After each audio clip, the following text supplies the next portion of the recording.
Ladies and gentlemen of the crypto space, we're live on a Monday, July 21st at 11:33 a.m. And oh, what a lovely Monday this is.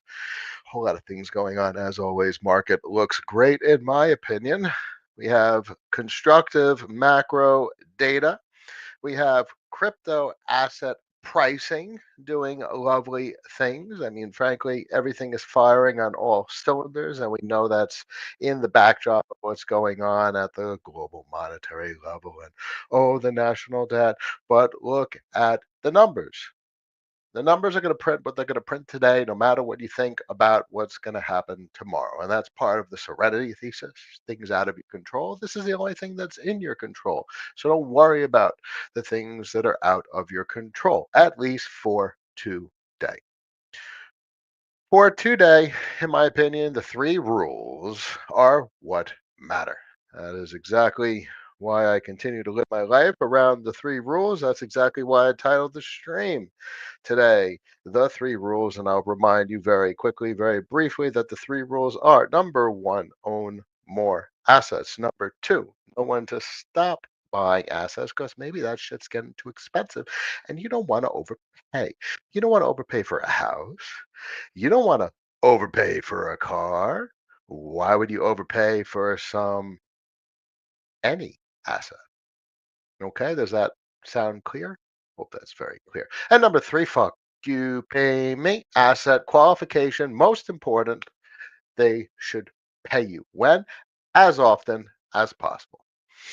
Okay, Bitcoin up at 118, Ethereum up at 3,800. ETH BTC is finally off bottom a little bit with higher lows punching the weekly, the 10 on the weekly.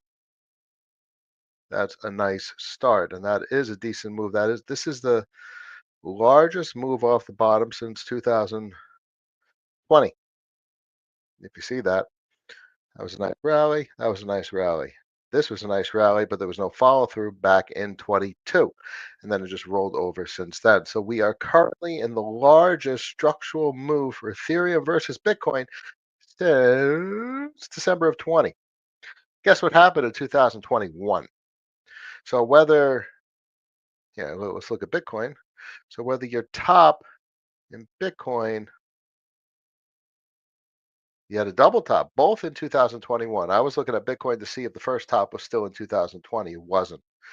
Both tops were in 2021. So from an inspection standpoint, we note that the last time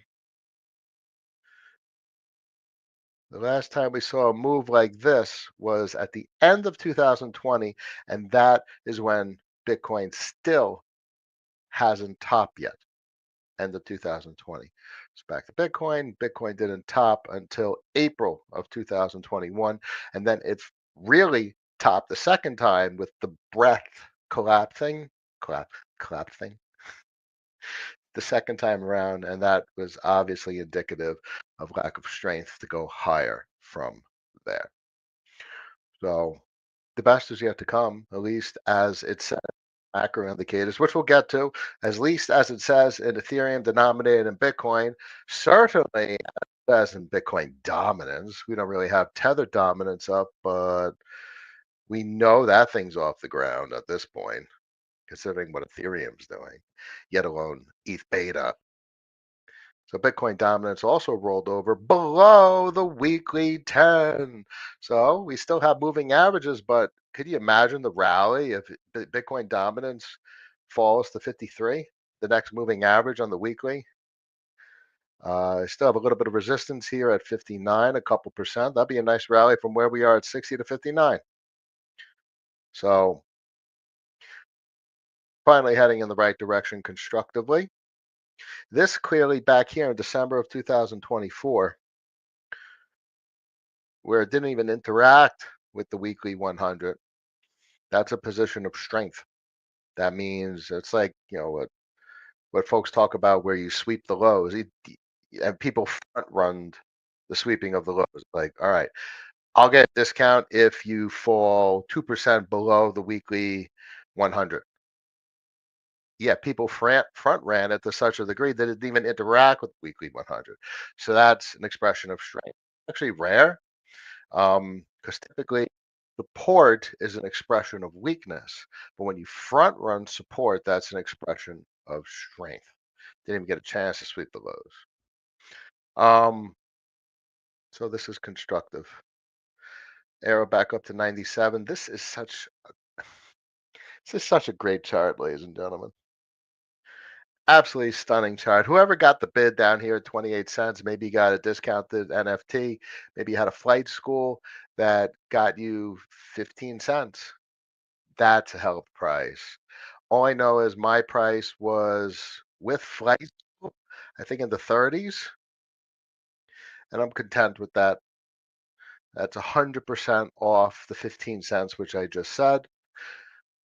You're never going to buy the bottom, and you will never sell the top.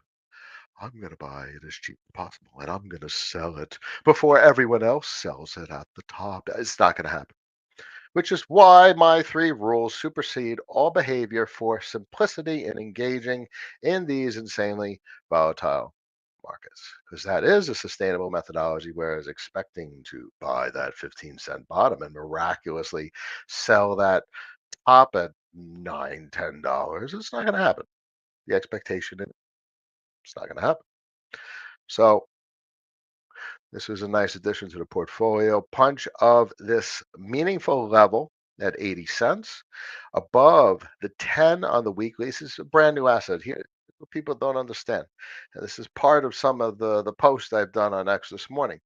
The amount of time these markets have existed, what are these markets really, is the least understood aspect of crypto, especially for young people, especially for people in their 20s. Because unless you were here to experience 2020 and 2021, you don't have the context. So if you're 20 years old right now, 5 years ago you were 15, you were a kid. You weren't even, you were 15, you were in high school, if not the end of middle school. 16. Okay, starting of high school, maybe a sophomore or a junior. Um, yeah, you're not thinking about things like this. Or the ultra minority of kids even remotely think about things like the structure of markets, macroeconomics. But then we go even further. Unfortunately, the only way to really understand what 2020 and 2021 was is to know where we were before that and have a little bit of a glimpse of macroeconomics, but most importantly, what the hell crypto was in 16 and 17. And you could be told that, you could be taught it, but unless you experienced it and really have a smell that you remember from what it was like, you don't really know what 2020 and 2021 was. And therefore, you can't know what's going on right now. I could tell you these stories till I'm blue in the face. The difference when you experienced it. And it's a heck of a story that I try and tell and verbalize as best as possible. You can't understand 25 and what's coming if you didn't experience 2020 and 2021, and you can't understand what the hell happened in 2020, 2021 unless you have a grasp or experienced what happened in 2016 and 2017. And what happened before that doesn't matter. That was a different world. What counts really is 16, 17. And then the inflection point is 2020 and 21. All right, so back to this chart. I digress. I digress. So being above 80 cents, that's a heck of a level. So that's like a nice mid-range level, and that's surely a channel. Look at this channel. Look at these supports, and look at these resistances. Check this out. You got the resistance here, but this is basically a rejection at a very similar level. And is this finally a breakout from this level? That's cool. And clearly, ladies and gentlemen, horizontal line, we got some sort of level right about there, let's say. So you got some interesting channels here. Horizontal channels, some interesting levels to bounce around. Let's see what happens. But, you know, clearly pushing through resistance at this point. Let's clear up this chart. So going forward, keep a clean look at what's going on. Velodrome back above 6 cents. Nice to see. It's the same thing here. Same thing here. And here's some levels, interesting levels, and it's pretty obvious. Look at those candle body closes. And look, support, support, support, support, support. I'm sorry, support, support, support, resistance, resistance, resistance, failed breakout, stopped by the 10 on the weekly. And now we're punching above this resistance level of 62 cents, which was a previous support. So this is trailing. It's merely trailing Aerodrome. He's got to push through that 10 SMA. And then you're back at a very interesting level, very comparable to what Aerodrome is doing structurally, in my opinion. Spell back above 5.7.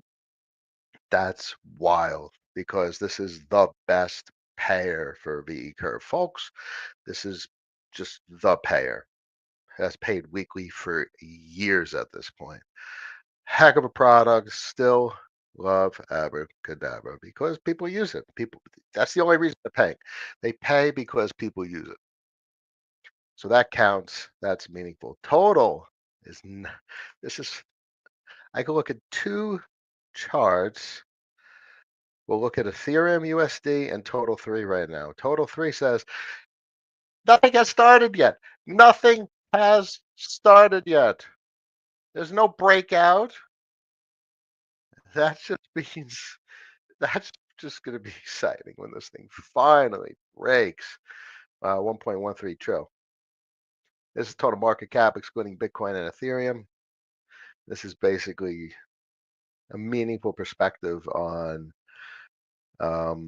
crypto fintech, and nothing has broken out. Nothing. This includes stablecoins, obviously. So, you know, do we get to $1 trillion worth of stablecoins? Just stablecoin? I think so at some point. I think we go higher. I mean, you literally have the Secretary of Treasury of the United States saying $3 trillion. Is that what he said? Pretty sure that's what he said. And that's just in stablecoins, yet alone the market cap of these crazy assets we call crypto has been no breakout. Same is confirmed from an Ethereum perspective. There is no breakout. There is no breakout, ladies and gentlemen. There is no launch of all season. There is no, hasn't begun. This is all people just finally realizing what the hell the price was supposed to be. And then everything enters price discovery and goes to infinity and beyond, and then crashes. And I look forward to the crash because the crash is going to prove my biggest thesis of all, and that we see on the DXY. I mean, this is a nice rejection of the 100 SMA and the weekly. That is nice. We're going on 2 weeks of a decent retest into the 100 SMA, looking for that lower low. We're front running the rejection that occurred back in April of 21. It took a fair amount of time to finally get that retest. That's a lot of weeks. That's a 2 months, 2+ months, 3 months, maybe even longer. I don't know. I'm not going to count it. So that is happening quick. And we haven't interacted with the weekly 200. And I mean, the last interaction of the weekly 200 was 2003. You got to understand. You got to understand. This has super cycle written all over it. If you didn't have this perspective back here, you could have said, yeah, sure, it's going to interact with the 200. It's going to interact with the 200.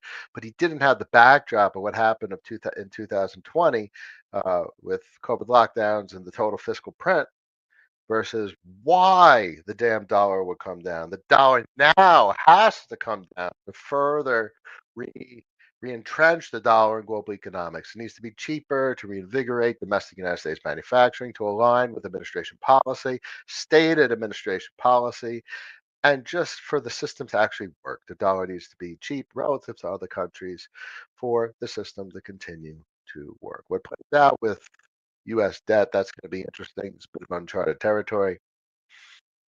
I care not to speculate. I mean, clearly they're going to skew towards the short end of the curve, but I don't know the minutia, the parameters that Besant's going to adjust. It's beyond my wheelhouse, but yeah, Whatever they're going to do, they're going to finagle the whole shit. It's all bullshit. Bullshit the system until it works. I mean, what was one of the talking points? It's like float, 75 basis point um, stablecoin securities, stablecoin. Um, that'd be like notes or something. Midterm, or maybe even short term for all I know. Um, and then the question is, why would people buy that when you could buy 10-year at whatever the hell it's at right now, 4.5%, 10 years at 4.356%.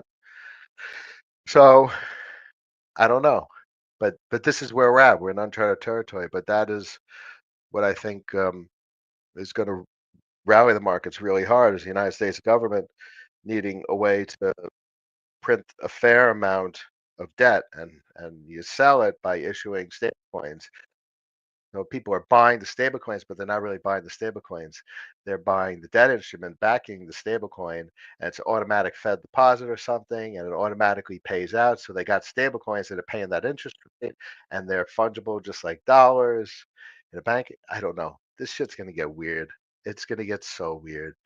And here's the biggest telltale of where we are. Y'all know about the collateral volatility indicator, the move indicator. Once this finally breaks, and we've been waiting years for this thing to break lower, then we get to see what the market has in store for us. And we are sitting on that 100 SMA in the weekly, right above that 8243 level that was rejected back in May of 2024, that was rejected back in December of 2024, that has been falling since February of 2022 after a face ripping rally began that didn't end until March of 2023. So we're 3.5 years into this thing finally figuring out how to calm down. This is like an atrial fibrillation or seizure or something in the global financial system. And it's years that has taken to finally calm down. It's like a sciatic nerve, and get the goddamn global economy 1,600 milligrams of Advil or something. But it's finally fine. That's where we are. Y'all have waited, and if you've been in the market, if you were in the market in 21, you've waited years for literally what's right now, for this to interact. This is crazy. Um, it's taken years. No, not that big. It's taken years to get here, but you're finally here. And for folks that are just tuning in to the show today and just figuring out what the hell's going on in markets, people like myself and many other people listening right now have been waiting years for where you are just thinking today. Wild. And look at that. Look at that. 10-year yields down 1.5%. That is consistent with the move indicator doing a fat tick down. We get into those 70s, and I think uh, that trips algos. I think I think once, because then it's suppression of volatility further suppresses volatility, because that'll cause a bid in treasuries because everyone's starting to print eurodollars. Once you get into a cycle, what happens is directionality persists until capitulation. So you get the lower volatility, the more dollars in circulation, and that cycle, something happens, and then you get the dollar spike and everything falls over. And that's something that happened, for instance, in December of 2020 and then June of 2021. Crypto markets start to roll over more towards, oh, hold on. Crypto markets start to roll over more towards the end of 2021. So that you could see more clearly on like Fed net liquidity. That's when it really started to roll over. So we're not at the part of the cycle where we're starting to look for tops and the market to start to cool off. But you see that as a forward-looking indicator on the DXY as well as the move. Look at that. So you get your spike in the dollar in May, June of 2021, and then crypto finally started to roll over in November of 2021. Okay, and then you look at the move indicator. You had your spike in September of 2020.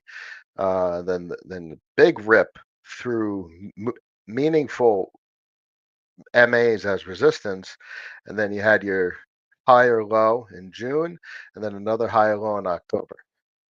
So these are decent, if not the most important forward-looking indicators to see when weakness is going to come. And this is when you start to expect crypto markets to roll over higher lows on the move indicator with confluence, any confluence. So the DXY doing what it did, as well as the move, it's like, all right, fine. Something's the volatility is going to start to pick up, and crypto probably going to start to roll over. But bear in mind, you miss big moves at the top. You miss the biggest part. You miss something like third. There's September to November, September, October, November. 3 months was like a 50% move in Bitcoin, which means the entire market is, especially altcoins and whatnot, are doing blow up top type things. So it's hard to capture that last quarter or after the forward looking indicators hit. But that's why I have my three rules and operate on a different framework than trying to sell the top. You're not going to be able to sell the top. You're not going to be able to buy the bottom. Period. Gold almost back to 3,400. Wild. Definitely a triangle compression here at the top. That's from a weekly. Let's get some more granularity on. Yeah, that's a nice compression right there. Zoom in. Nope. This really gives you further confidence, suggesting where the market's heading, at least in the midterm. That's a nice compression. I don't know. This is just, it's bullshit. I don't like structures like this. I like moving averages and levels much more, but that's clearly a triangle compression. We draw lines such that you can see you have lower highs and higher lows, and that indicates um, that it's going to break one way or the other, to the up or the downside in a month or two. End of next month, August 25th, give or take, is the end of the compression. You get something constructive out of this structure. Okay, ladies and gentlemen, that's about it. Let's go to commentary and see what's on your minds. 1 second, we'll go to the volatile stuff real quick if there's anything interesting. We'll see what happens on Avalanche between Pharaoh and Black Hole. Personally, I think Black Hole is a piece of shit. Um, you had folks with like millions of dollars worth of Curve and Aerodrome and Velodrome, and Black Hole gave them like four figures. So the point is, whoever owns Black Hole, it's the KOLs. It's the YouTubers, whoever shilled the shit out of it to drive that much liquidity. So basically, in my opinion, it's a bunch of bullshit. Um, I prefer I prefer not having too much exposure to Avalanche. But if anything, Pharaoh's doing quite well. So I'm not interested in something that is controlled by KOLs. And I mean, these market caps are decent, 14 mil, still low market cap. But now you have a fight. You have a fight between, a bullshit centralized, centrally controlled um, project like Black Hole versus what I don't know the state of Faro, but if anything, it's got to be in a more distributed state comparatively. It's my 2 cents. Plus, Kingdom has a reputation, a good reputation. These, Pharaoh and the other Kingdom project, all of them, those are the original folks. Those were the original folks that worked on solidly post original Sonic Andre launch, that tried to fix it, that tried to do whatever the hell they were doing. This is the original folks. And that, to me, is meaningful. Aside from Velodrome, also. So that's a little bit of history there, because most folks don't know that these projects came from Phantom. Most people don't know. I would imagine don't know what Phantom is because they're like, oh, Sonic, right? Sonic was first Phantom, and folks don't know the origins of Phantom. Phantom was the first non Binance Smart Chain um, where you had what multi-chain integration, and that was the first place Curve was deployed to. That was the first. It was, you couldn't move money cross chain back in the day. Absolutely crazy. That's why I post things like this. What did I do? I reposted this. Let's undo that. It's clearly a mistake. But I posted something like this back in 2021. 2021, ladies and gentlemen. Seamless cross-chain interop, disintermediated protocol managed arbitrage, cross-chain liquidity provisioning, MEV mitigation and capture systems, widespread deployment and iteration of the current monetary policy. That's exactly what the VE33s are.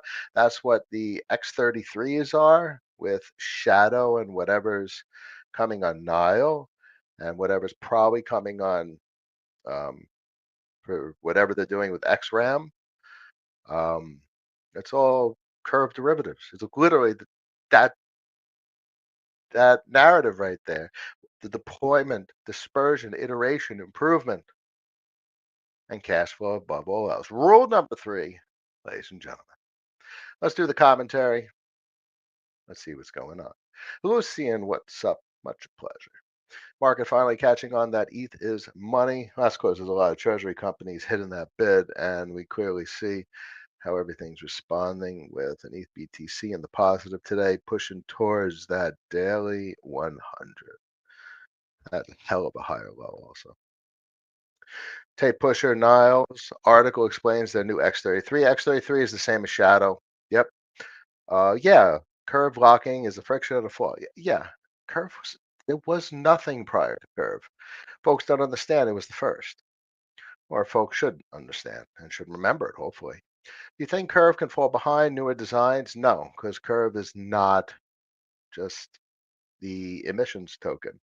It's not their liquidity incentives. That's one business. You have liability printing, you have foreign exchange, you have credit, and you have derivatives. There's 5 businesses in crypto, and X33 being an improvement on top of voter escrow. All right, hey, that's a business.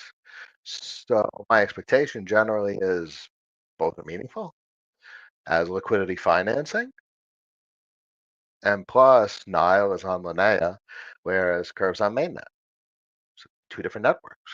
So there's no such thing as fall behind when there's 5 separate businesses and Nile doesn't compete with 3 of the 5 businesses that Curve's involved with.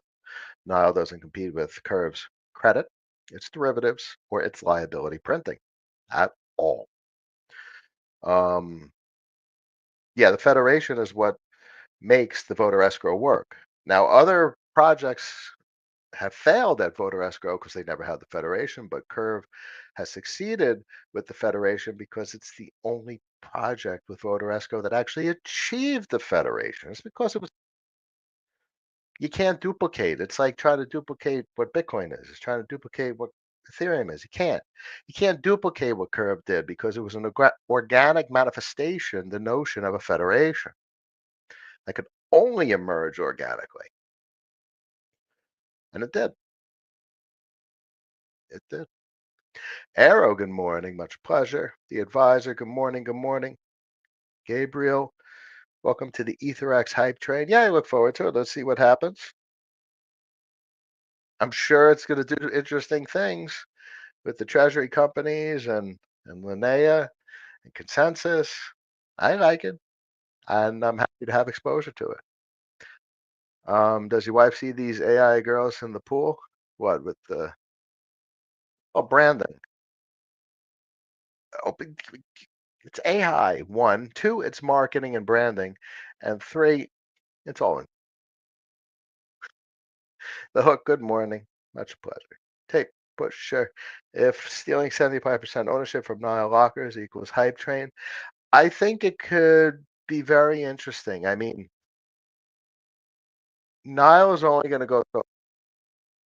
I mean, Linnea is only going to go so far in its current form.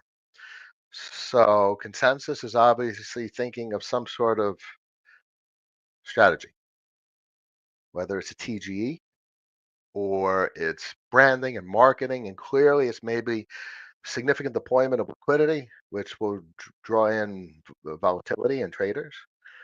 You all of a sudden have $5 billion worth of liquidity, and it's competing with the likes of Base, or $10 billion worth of liquidity, and it's competing with the likes of Solana.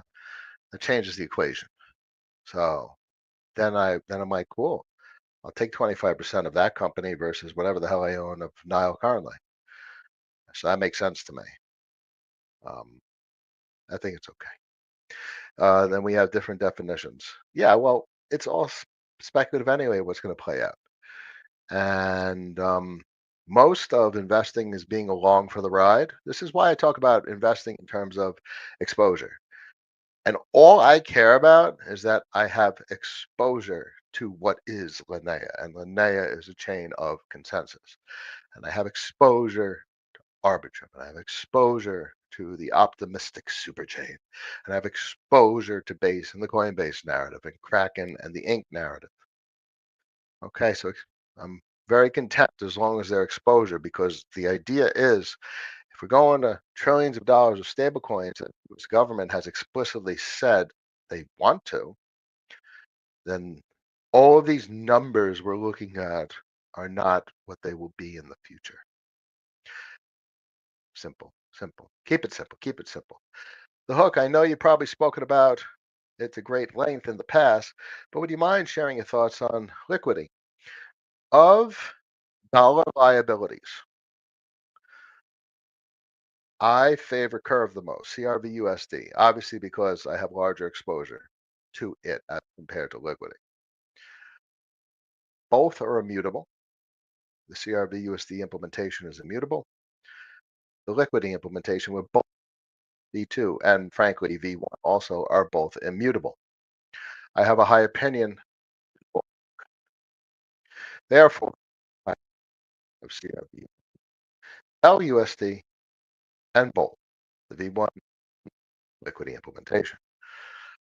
Of all the stable coins out there, those are the highest opinions I hold. I like Go from Aave. I like Inverse Finance. I like MIM from Abracadabra.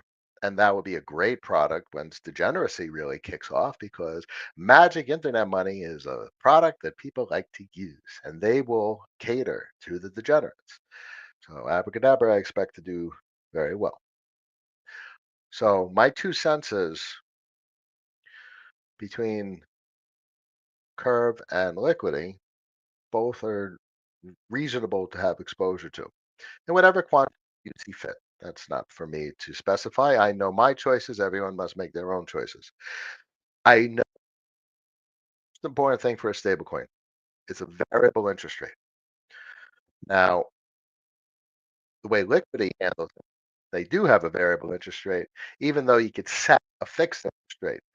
Um, that's because they have, one, the option for a variable interest rate managed by a third party, and two, they have the redemptions. So, which is in a sense um, effectuating the same result as a variable interest rate.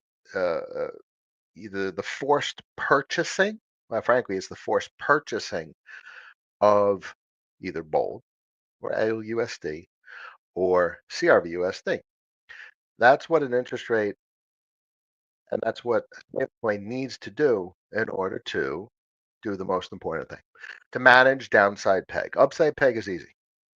Upside peg keepers, and you could print the currency into the LPs, and you know, instead of $1.05, you peg, you could depreciate it to $1.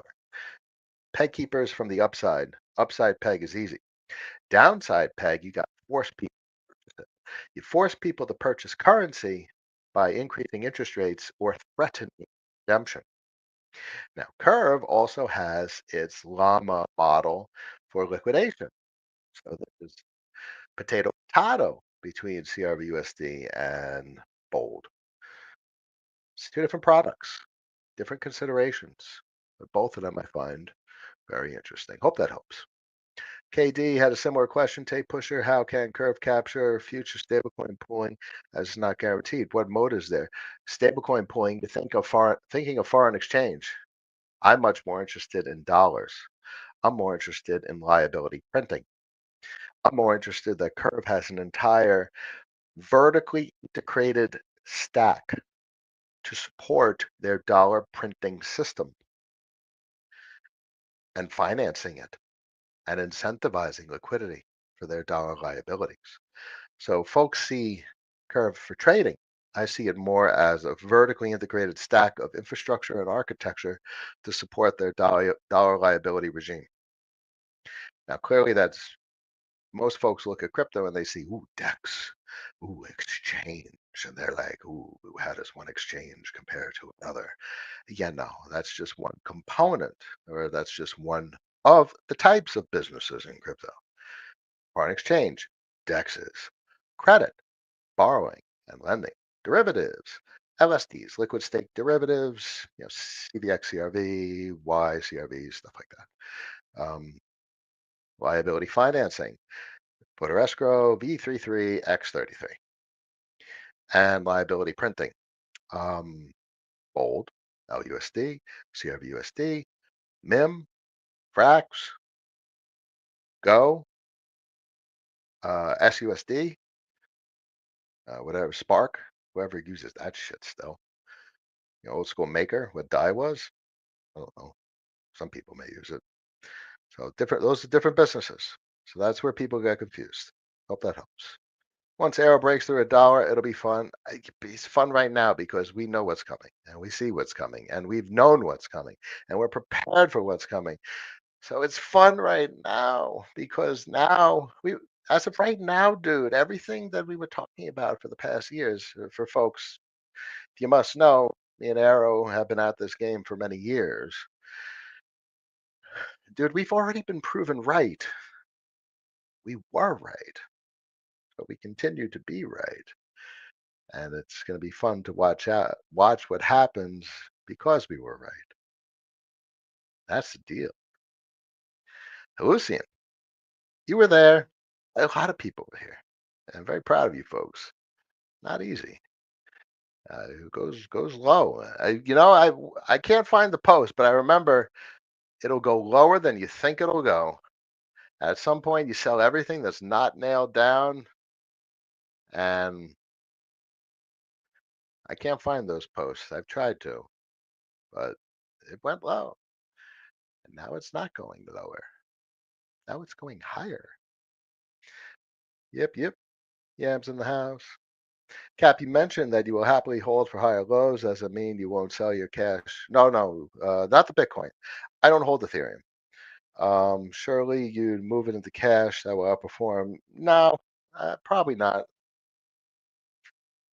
There's value to me and for me and to know that I own Bitcoin. It's going to depreciate. I don't give a shit. It's a component of the portfolio, and it's properly sized. So what I will do to adjust for bull market conditions is long the markets by not claiming. So by not claiming cash flow, you're effectively longing the markets. So that's how I will handle, or how I'm currently handling favorable market conditions. And that's going to result in significant outperformance, increased cash flow. I haven't claimed in like a month and a half, the longest in quite some time. But numbers keep going up. And if you're voting on LPs that are Ethereum and Bitcoin denominated, numbers go up. Okay, simple as that.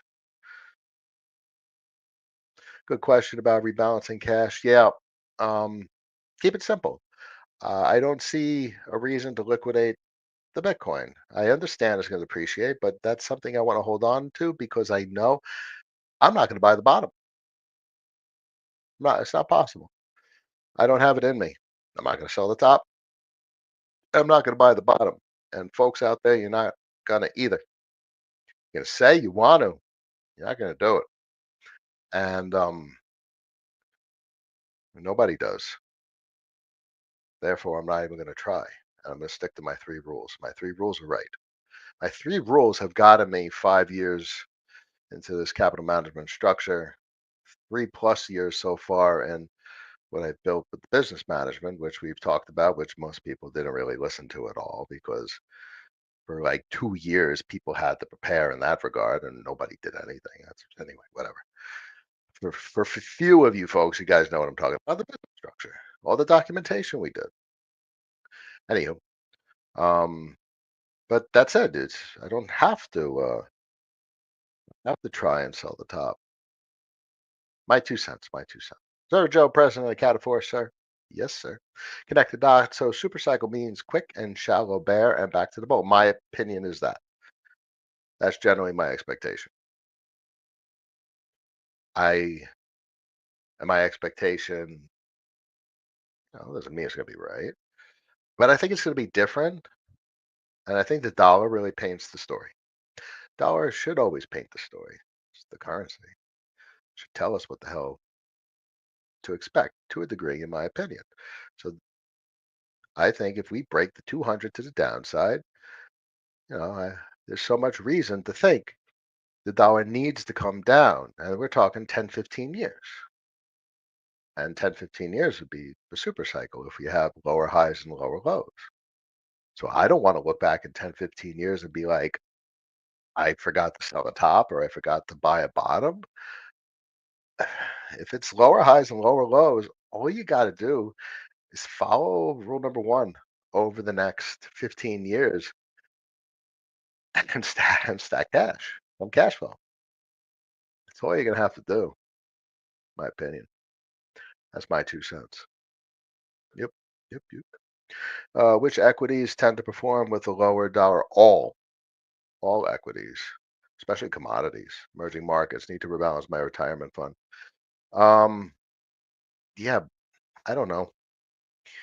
Um, me and the wife, I guess we have exposure to like miners and stuff like that. I don't really know how that's going to play out comparatively. I know the gold bugs will say that the miners are great.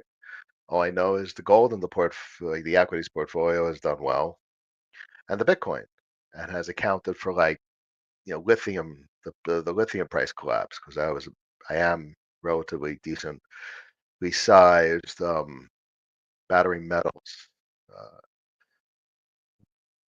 investor. Um, Not that I did very well at that, especially compared to like crypto type of results. I don't know. The equities portfolio, I hate it. Meaning, I look at it and I'm like, all right, fine. This is properly allocated to these types of, lithium, cobalt, nickel, graphite. I don't think we need cobalt going forward, making lithium iron phosphate. So maybe, frankly, those cobalt exposure did like shit. They all collapsed. Um, Graphite is just such abundant supply, and they're supposed to. The United States has all this stuff, and whatever. I'm not going to digress too much into battery metals, but say Nevada has all the lithium. But what happens is the big corporations, um, it gets messy. So there was this folks may remember Damascus Lithium. It was it is the only and it was the only and largest lithium refinery in the Western Hemisphere. And it was a hostile takeover, and they drove retail out and they gutted it, and then they resold it and repackaged it. It was an absolute disaster, but retail gutted, they got driven out. Still to this day is the most well thought out and the best investment I've ever done that went to zero. Excuse me. So the whole point is I don't trust equities. I don't trust corporations. I don't trust people.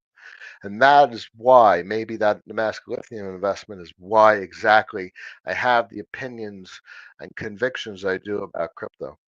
Immutable, deterministic contracts where no person could come in and fuck things up, where no venture capital can do a hostile takeover and drive wages and salaries in a region up. Because that's what I think happens in Alaska. You double the salary requirements to get employees, and you're going to blow out a budget. And that's exactly what happened in Alaska. They blew out their budget. It was too expensive for the employment. So I don't have that risk, the people risk, the humanity risk. What I have is determinism. So I'm much more comfortable with my crypto assets. People out there, I am so much more comfortable with these crypto assets to stupid equities portfolio. Infinitely more risk with everything in equities as compared to crypto, in my opinion. That's because I have that experience. Assume good morning. Much a pleasure. Grand Rising Cap, athletic concept. I've been waiting for years. I'm tired. I'm tired too. That's okay. We don't have to do anything. We're just watching, observing, and commenting. Joel, good morning. Much a pleasure. Frank, been here since 21. Love where the core asset is headed. Half block for income. Glad I stuck through it and did a little DCA accumulation through the tough times. I mean, literally, that's all that was required. DCA through 22, 23, 24. My God, where we're heading and where we are? That's all that was needed. We had years. We had 3.5 years, ladies and gentlemen, where you could just buy $100 a week of shit. Come on, if you it was 22 and you were buying $100 a week worth of Bitcoin at $16,000 and you're 18 years old, does he make like 2 grand a month? Come on, that and it's so easy in hindsight. It's just and you can't tell anyone what to do. You can never lead a horse to water, but you can't make it drink. You know that.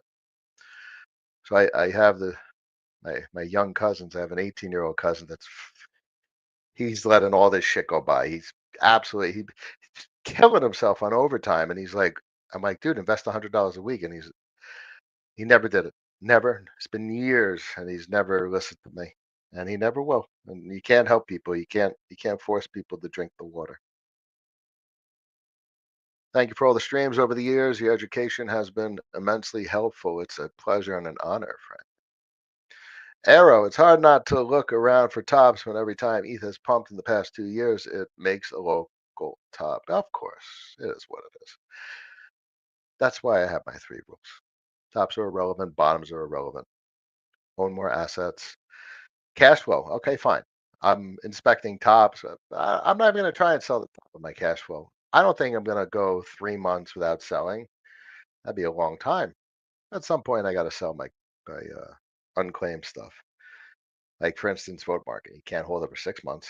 You got to claim it within 6 months.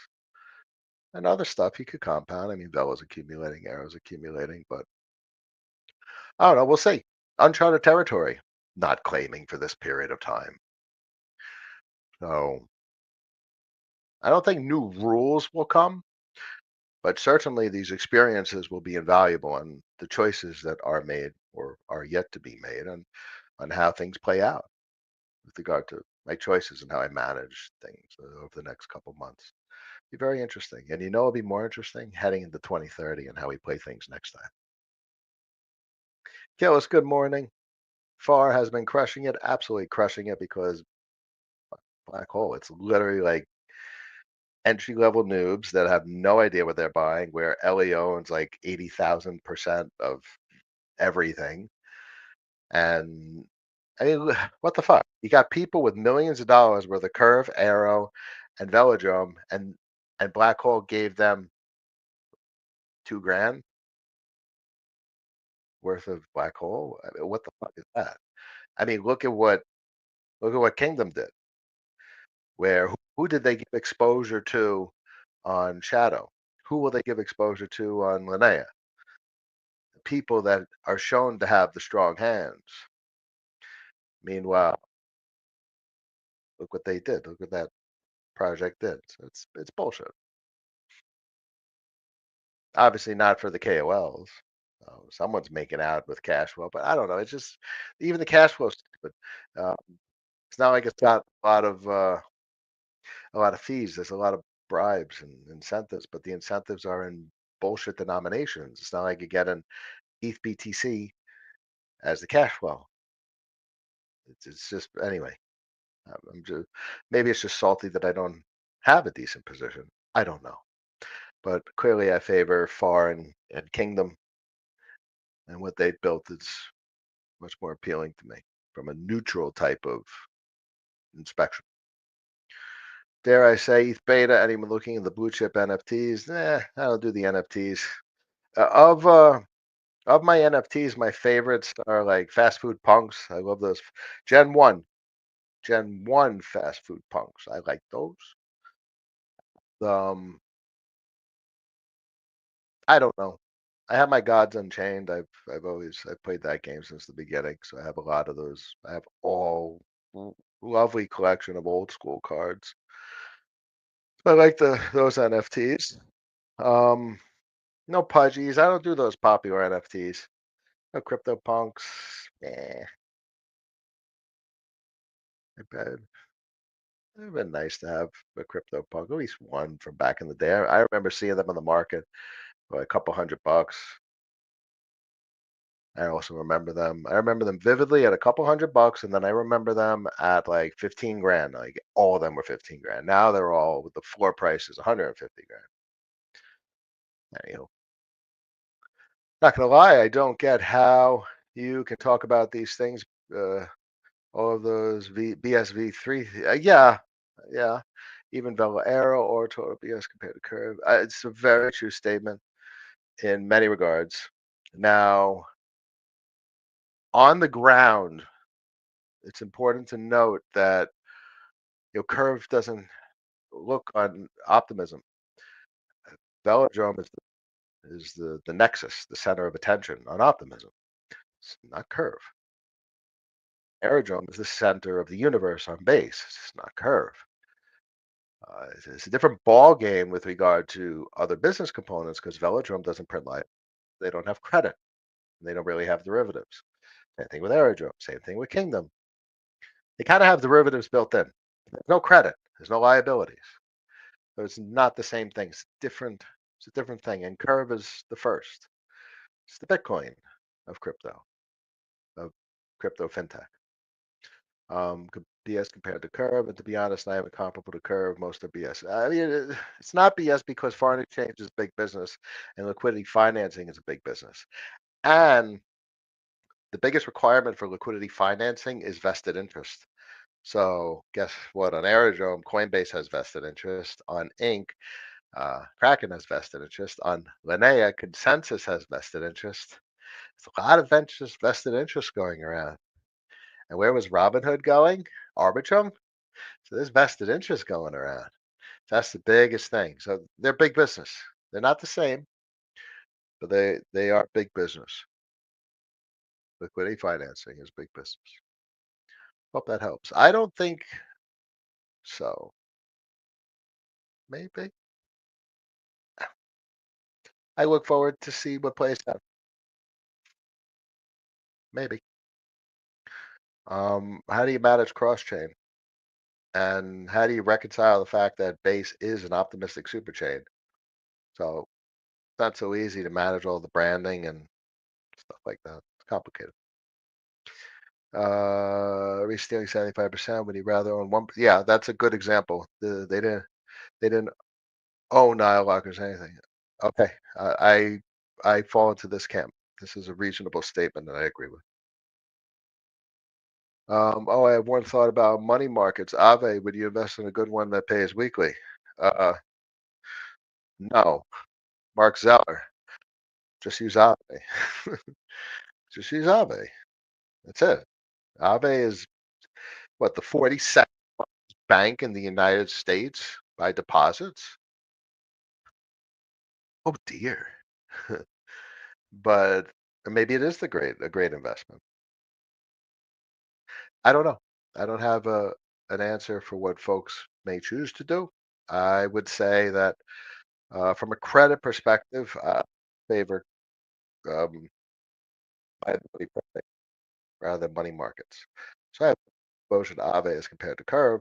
Curve obviously has a credit vis-a-vis the Llama lend, but I prefer its liability printing facility as compared to its credit facility. Oh.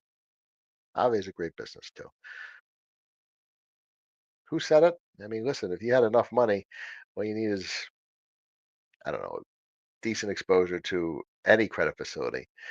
And if you had 10 million bucks and you buy Aave, probably set, probably good to go. And you don't even have to think about anything else. So the more money you had, as always, the easier it is to make money and the less complexity you have to do. Where does FX USD?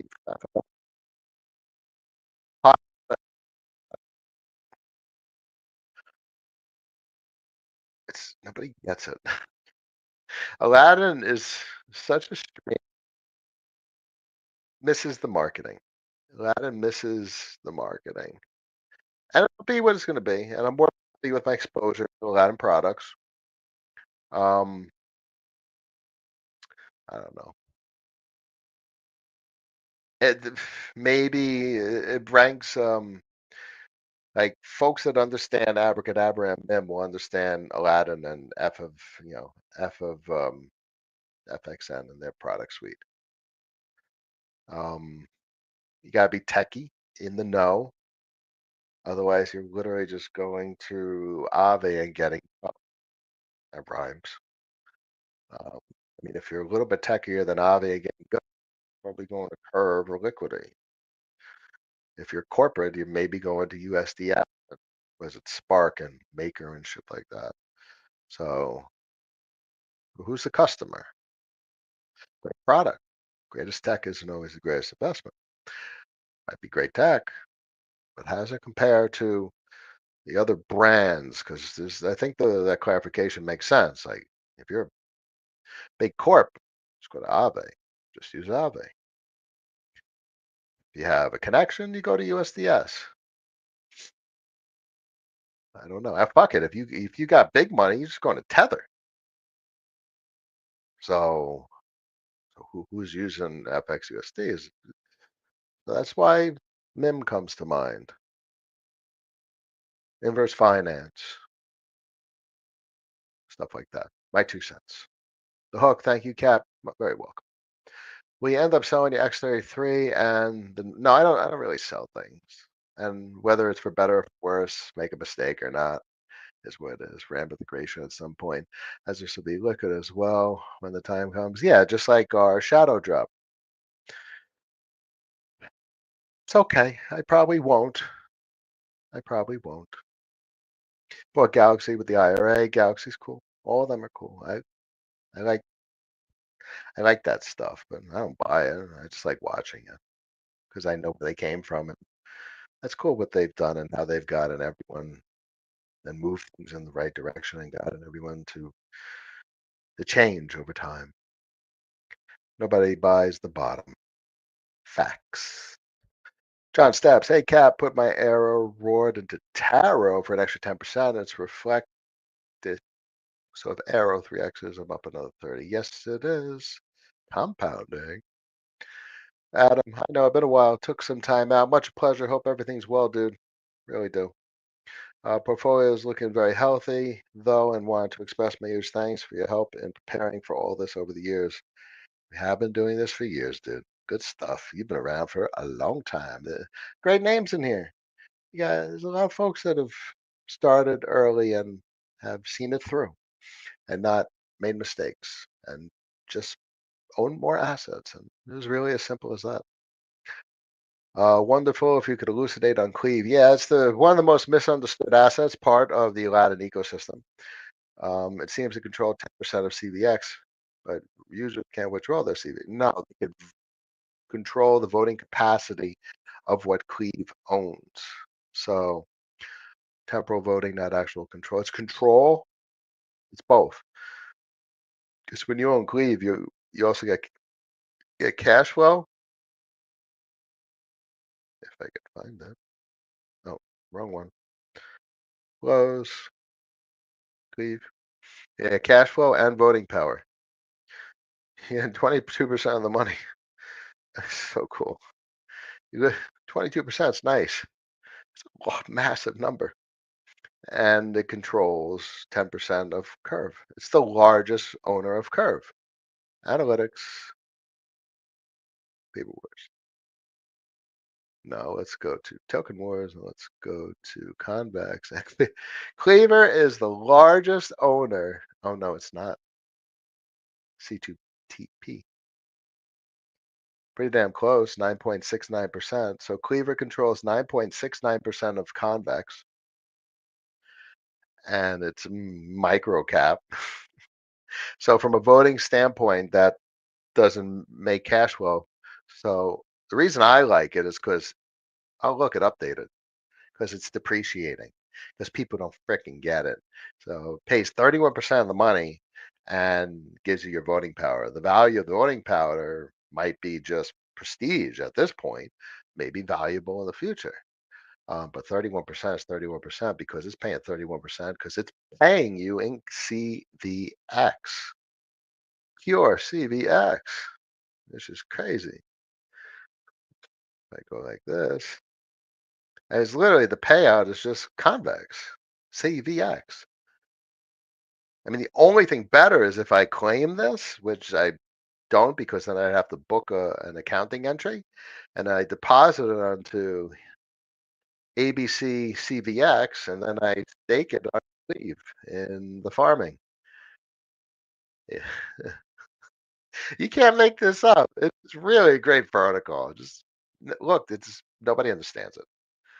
And then everyone's afraid, and not everyone has extra capital.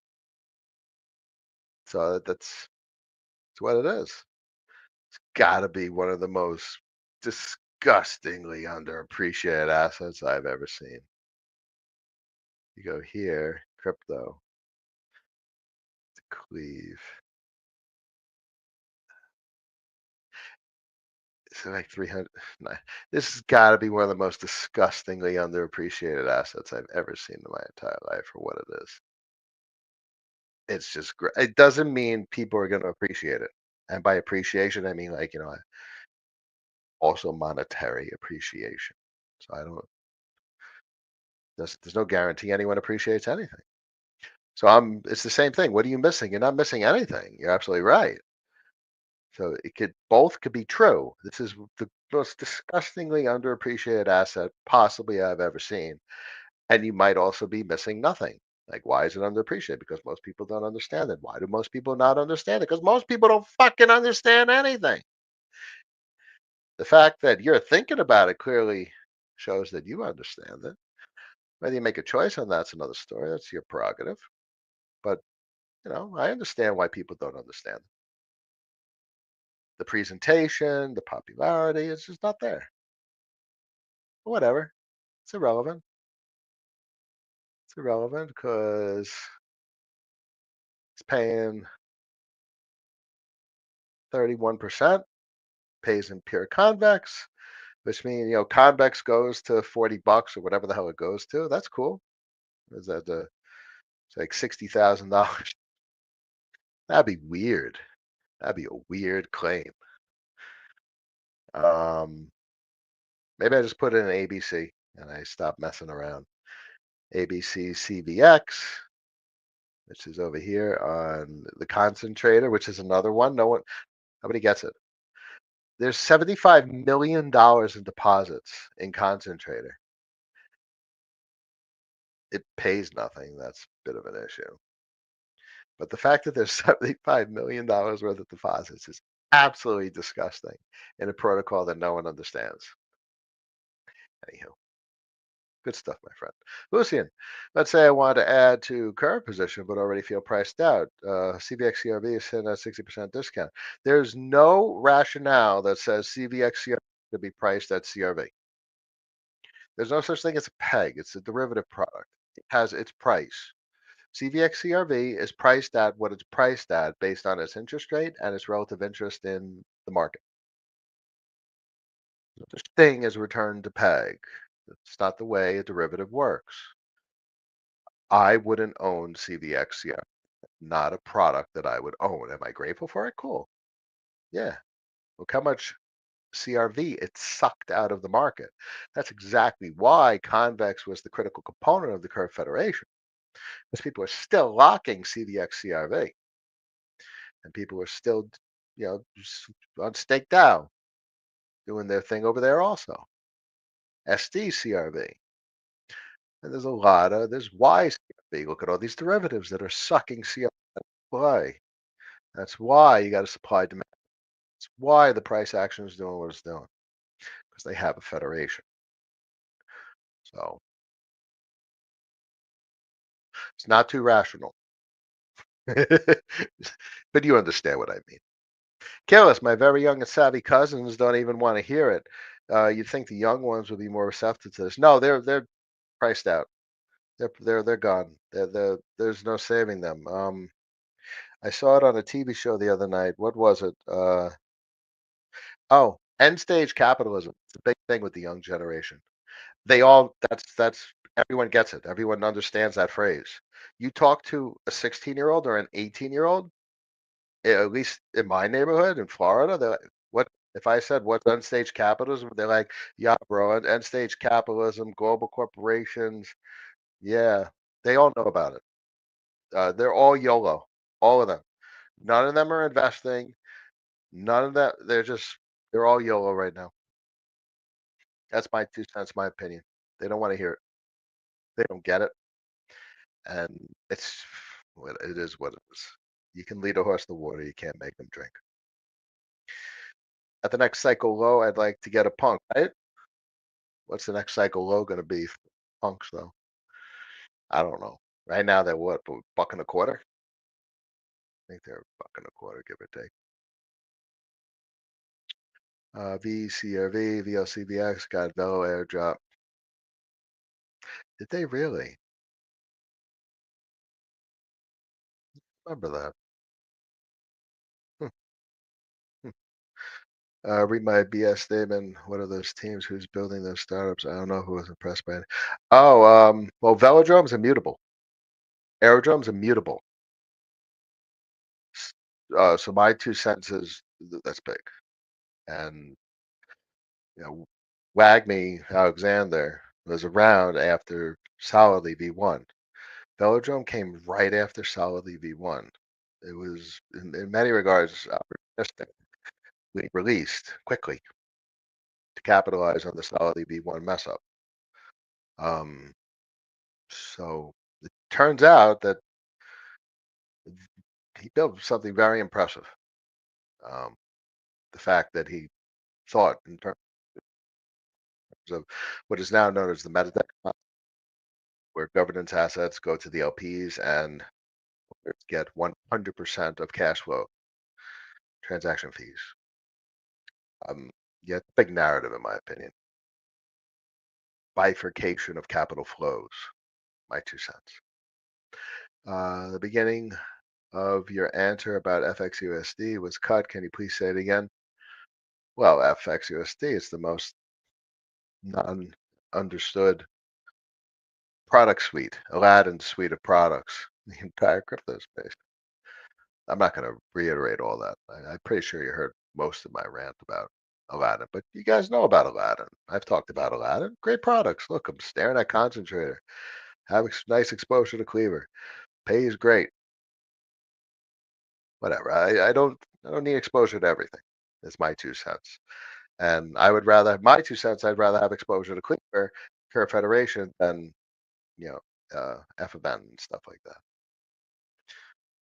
I don't know, my 2 cents. What do I know? Okay, wasn't just me then. The sound glitch, maybe a little bit. Maybe the real way to maximize curve is to buy and lock cleaver. Well, convex rather than curve, but you have voting power over curve vis-a-vis convex vis-a-vis cleaver, but voting power is necessary cash flow. Albeit, if you get 31% on cleaver and you're getting paid CVX, and the CVX is going into ABC cleave, ABC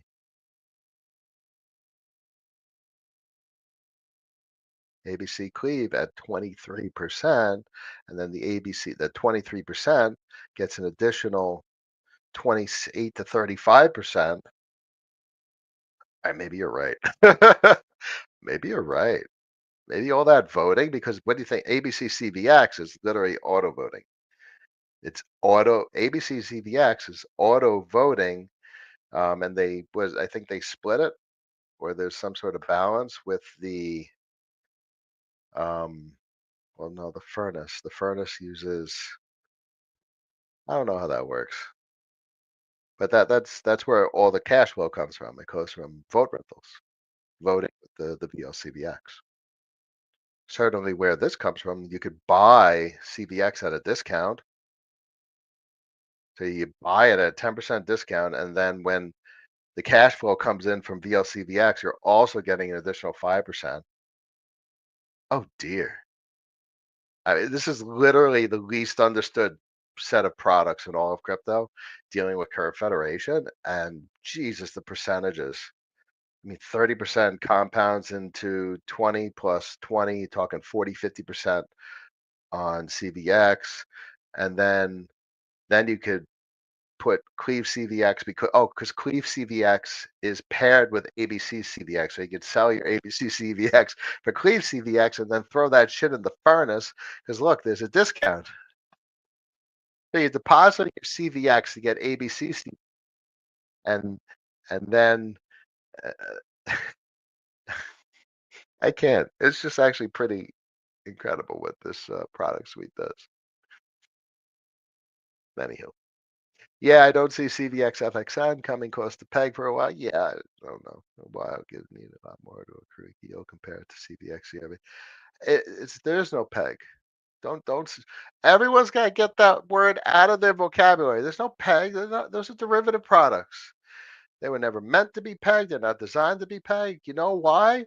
Because for there to be a peg, needs to be an interest rate that forces people to buy it, which means there needs to be debt. And that's why you got peg keepers, and that's why you got the llama and dynamic interest rates or CRUSD. It's not the same product. There's no way for it to be pegged. There's no control over the peg. There's no mechanisms in place to actually achieve that. Okay. Let's wrap it up, ladies and gentlemen. 12:45 p.m. on a Monday, July 21st. Thank you all for joining me. 207 people made it to the end of the stream, and you are all now a little bit more rational because of it. Stay cool, calm, and collected throughout the week. Play it smart. Follow along on social media, on X in particular, and I will see you guys and gals later this week. Until then, peace.